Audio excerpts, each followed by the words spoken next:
एक स्टूडेंट है, अगर उसको HNI स्टेटस अचीव करना है तो उसको क्या क्या स्टेप लेने चाहिए?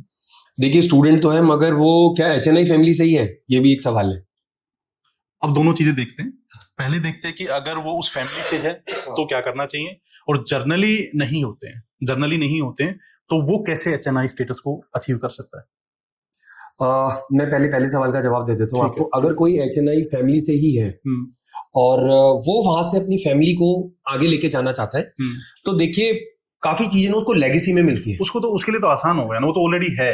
नहीं, मगर वो रास्ता उसके लिए भी वही है, क्योंकि वो जो पेरेंट्स, अभी क्या होता है कि पेरेंट्स अगर वहां पर 20 साल में पहुंचे ना, वो अगले शायद 7 साल में पहुंच जाएगा, 1/3 टाइम में, मगर रास्ता वही है उसके लिए। उसका स्ट्रगल तो वो BMW वाला हो गया ना। मैं फिर उन्हीं की जर्नी पे ही दोबारा से आपको थोड़ा सा डिटेल में बताता हूँ।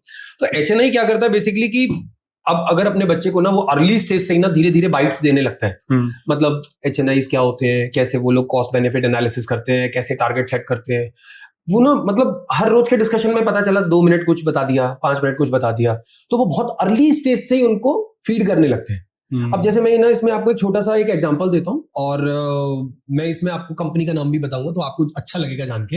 मेरे एक स्टूडेंट है, मैंने 2014 में उनको पढ़ाया था, फरीदाबाद बेस्ड कंपनी है, जैन साहब है, और उन्होंने ना अपनी फैमिली में जितने भी, जैसे उनके जो ब्रदर है उनके बच्चे थे, उनके भी तो 2-3 भाई हैं, उन्होंने उनके साथ उनके बच्चों के साथ और खुद पूरी स्टडी करी थी, और उसके बाद चीजें इंप्लीमेंट करी स्लोली और ग्रेजुअली, अपने बच्चों को भी धीरे धीरे चीजें सिखाया, बिजनेस टेक्टिक्स भी सिखाए, और जिन चीजों में उनको लगता था कि भाई हम ना टाइम खराब करेंगे खुद सीख के, पैसा लगा के टाइम एनर्जी मनी लगाएंगे तो हमारा बहुत टाइम लग जाएगा, तो उन्होंने चीजें सीखी, चीजें इंप्लीमेंट करी स्लोली और ग्रेजुअली। आपको जान के हैरानी होगी, लास्ट ईयर उनके बेटे ने अपनी कंपनी स्टॉक मार्केट में SME एक्सचेंज में लिस्ट करा दी है। क्या?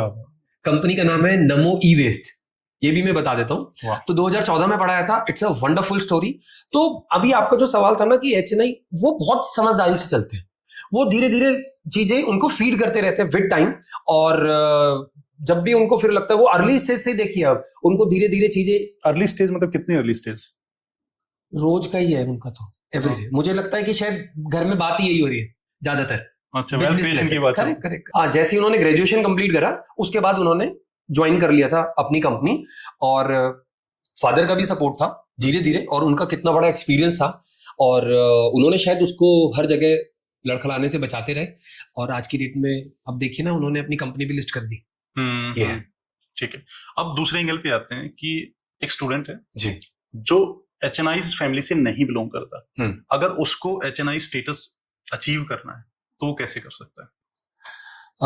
थोड़ा टफ क्वेश्चन पूछ लिया आपने, मगर फिर भी मैं बता देता हूँ।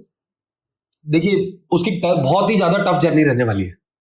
मतलब मैं आई एम सॉरी टू से कि जो बताया जा रहा है यूट्यूब पे या और सोशल मीडिया प्लेटफॉर्म्स पे, तो वो वहां पे तो भाई कोई कहता है 5,000 से 5 करोड़ बना लो, 5,000 से इतने बना लो, वो एक सिर्फ इन्फ्लुएंस है।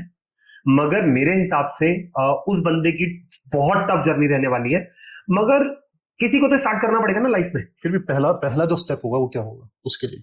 पहला स्टेप क्या ले? पहला स्टेप रेगुलर इन्वेस्टमेंट होना चाहिए। पहले अपने खर्च से बस वही करें जो उसकी जरूरत है। आप फिलहाल कुछ साल लैविश लाइफ के बारे में सोचो भी मत। जो भी आपके एक्सपेंसेस हैं आपको वो इन्वेस्टमेंट ही करने पड़ेंगे।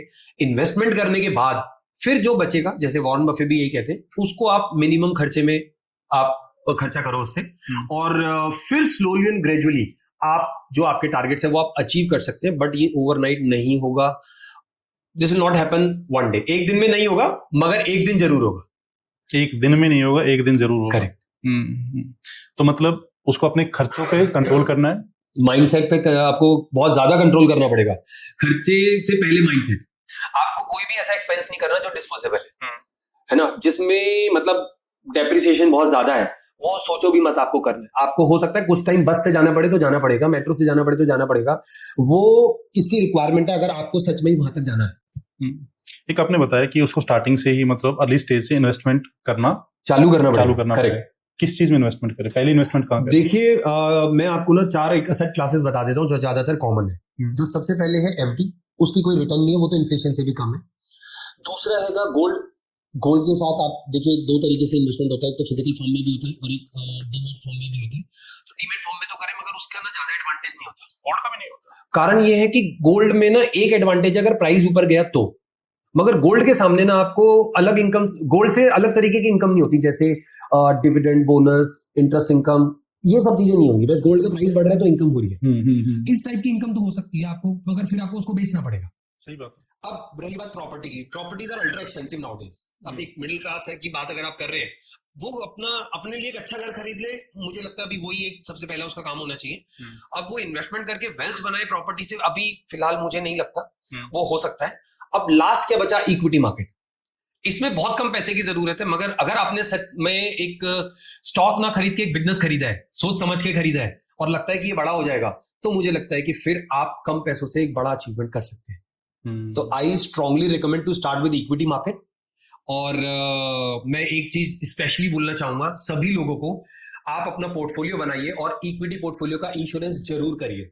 आप बहुत मेहनत से इसको बना रहे हैं, और स्पेशली जो HNIs हैं उन लोगों के लिए तो वो करना ही है, क्योंकि यहां तक पहुंचने के लिए किसी ने बहुत ज्यादा मेहनत करी है। आप यहां तक पहुंच चुके हैं, इसके बाद आप इससे नीचे नहीं जा सकते। तो अपने आप को और ज्यादा आगे ग्रो करने के लिए I strongly recommend to buy equity insurance, और ये हर वक्त आपके पोर्टफोलियो में होना ही चाहिए।